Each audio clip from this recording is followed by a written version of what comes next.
Humans का मृदा पर प्रभाव अपने कट रहे थे। वो वीडियो बीच में कट गया था, किसी कारणवश कॉल आ गई थी। तो इसके अंदर अपने ये टॉपिक करते जैविक प्रभाव। जैविक प्रभाव यानी कि जीवाश्म पदार्थ जीवाणुओं का भोजन है, जिससे जीवाणुओं की क्रियाशीलता में बढ़ोतरी होती है। जीवाश्म जो पदार्थ होते हैं उनसे जो सूक्ष्म जीव जीवाणु होते हैं, कीड़े मकोड़े या केंचुए, तो ये जीवाश्म पदार्थों से अपना भोजन ग्रहण करते हैं और इसी के अंदर अपना जीवन यापन करते हैं। जीवाश्म पदार्थ के विच्छेदन के दौरान अमोनीकरण, नाइट्रीकरण तथा विनाइट्रीकरण जैसी लाभप्रद क्रिया होती है। तो ये जो अमोनीकरण है, नाइट्रीकरण है, विनाइट्रीकरण, ये क्या होता है इसके बारे में आगे से अपने नाइट्रोजन चक्कर टॉपिक है उसके अंदर इसका अपने अध्ययन करेंगे। ताज़ा जीवाश्म पदार्थ केंचुआ, चींटियों आदि को खाद्यान्न प्रदान करते हैं, यानी खाने की जो खाना होता है उनका, तो वो यहाँ से जीवाश्म पदार्थों से उनको प्राप्त होता है। ये जंतु मृदा को खोदकर रंध्रयुक्त बनाते हैं, जिससे वायु संचार तथा जल निकास में बढ़ोतरी होती है। जैसे केंचुए और चींटियाँ हैं, वो मृदा को खोदकर उसको रंध्रयुक्त बना देते हैं, छिद्र बना देते हैं उसके अंदर, जिसमें वायु का आदान प्रदान होता है और जल का निकास भी आसानी से होता रहता है। मृदा में उपस्थित जीवाणुओं हेतु जीवाश्म पदार्थ उनके भोजन तथा ऊर्जा का महत्वपूर्ण स्रोत है, जिससे जीवाणुओं की क्रियाशीलता में वृद्धि होती है, फलस्वरूप मृदा उर्वरकता में बढ़ोतरी होती है। तो इसका लास्ट में यही प्रभाव है, जैविक प्रभाव, कि जो जीवाश्म पदार्थों से जो जीवाणु होते हैं, सूक्ष्म जीव होते हैं, उनको भोजन प्राप्त होता है, उनकी क्रियाशीलता में वृद्धि होती है, जिससे जो मृदा है उसका जो उपजाऊपन है उसके अंदर बढ़ोतरी होती है। उसके बाद पौधों की वृद्धि पर प्रभाव।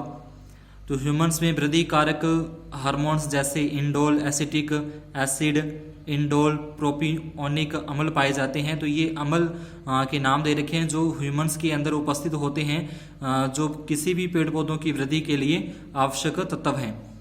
इसके अतिरिक्त जीवाश्म पदार्थ के मृदा में कुछ हानिकारक प्रभाव डालते हैं। अब हानिकारक का मतलब कुछ ऐसे कीट भी होते हैं जो मृदा के अंदर हानिकारक प्रभाव होते हैं, पेड़ पौधों को हानि पहुंचाते हैं। तो जीवाश्म पदार्थ से उन हानिकारक कीटों को भी भोजन प्राप्त होता है। तो इसलिए जो ह्यूमन्स है इसका कुछ हानिकारक प्रभाव भी देखने को मिलता है।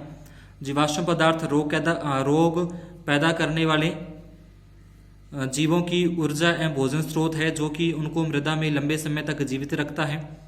मृदा में अत्यधिक जीवाश्म पदार्थ मिश्रण की समस्या उत्पन्न करता है, जिससे पौधेरोपण में समस्या आती है। विभिन्न जीवाश्म पदार्थ मृदा में विच्छेदन के दौरान फाइटोटॉक्सिन्स का निर्माण करते हैं, जो पौधों के लिए हानिकारक है।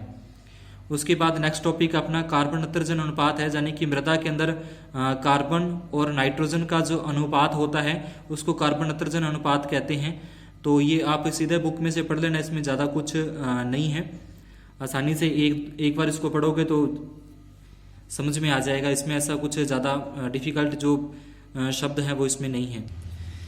इसी प्रकार ये कार्बन नत्रजन अनुपात का महत्व है। तो कार्बन और नाइट्रोजन का मृदा के अंदर क्या महत्व है, यानी कार्बन की मात्रा कितनी होनी चाहिए, नाइट्रोजन की मात्रा कितनी होनी चाहिए, इन दोनों का जो अनुपात है वो संतुलित रहना चाहिए, अनुकूलित रहना चाहिए, जिससे मृदा का उपजाऊपन बढ़ता है, उसको पोषक तत्व मिलते रहते हैं और पैदावार में वृद्धि। इसके बाद अगला टॉपिक था अपना नाइट्रोजन चक्कर है। तो नाइट्रोजन चक्कर इस पार्ट का मेन टॉपिक है, तो उसके लिए इस पर एक अलग से वीडियो बनाया जाएगा। तो उस टॉपिक के बाद में ही आता है मृदा में पाए जाने वाले सूक्ष्म जीव। तो यानी कि मृदा के अंदर कौन कौन से सूक्ष्म जीव पाए जाते हैं, उनका क्या कार्य है मृदा के अंदर, उनका जीवन यापन कैसा है और उनकी आकृति कैसी है, कहाँ पे वो पाए जाते हैं, क्या काम आते हैं, तो उनके बारे में इस टॉपिक में लिखा गया, मृदा में पाए जाने वाले सूक्ष्म जीव।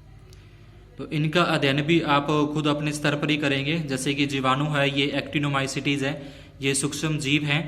तो इनके बारे में यानी कि मृदा के अंदर क्या काम करते हैं, ये इनका जीवन यापन कैसे है, कहाँ पे रहते हैं और किस तरीके से ये जीवाश्म पदार्थों को आगे अपघटित करते हैं या उनको सरल यौगिकों के अंदर परिवर्तित करते हैं। तो ये सीधा आप बुक में से ही रीड कर लेना। ये सारे के सारे अपने को दे रखे हैं, जैसे कि शैवाल है, प्रोटोजोआ है, तो इनके बारे में ये दे रखा है अपने को बुक के अंदर ही।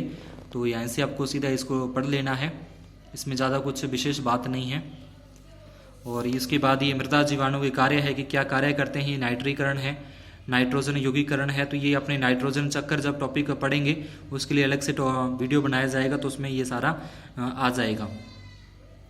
उसके साथ ही नाइट्रोजन चक्कर के साथ ही नाइट्रोजन स्थिरीकरण है, तो उसके साथ ही मिलता जुलता ये टॉपिक है। ये दोनों टॉपिकों पर नाइट्रोजन चक्कर और नाइट्रोजन स्थिरीकरण पर अपने जो नेक्स्ट वीडियो होगा वो उसी पर बनेगा। तो अगर आपको ये वीडियो अच्छा लगा हो तो इस को लाइक करना न भूलें, चैनल को सब्सक्राइब ज़रूर करें और आगे ज़रूर शेयर करें। धन्यवाद।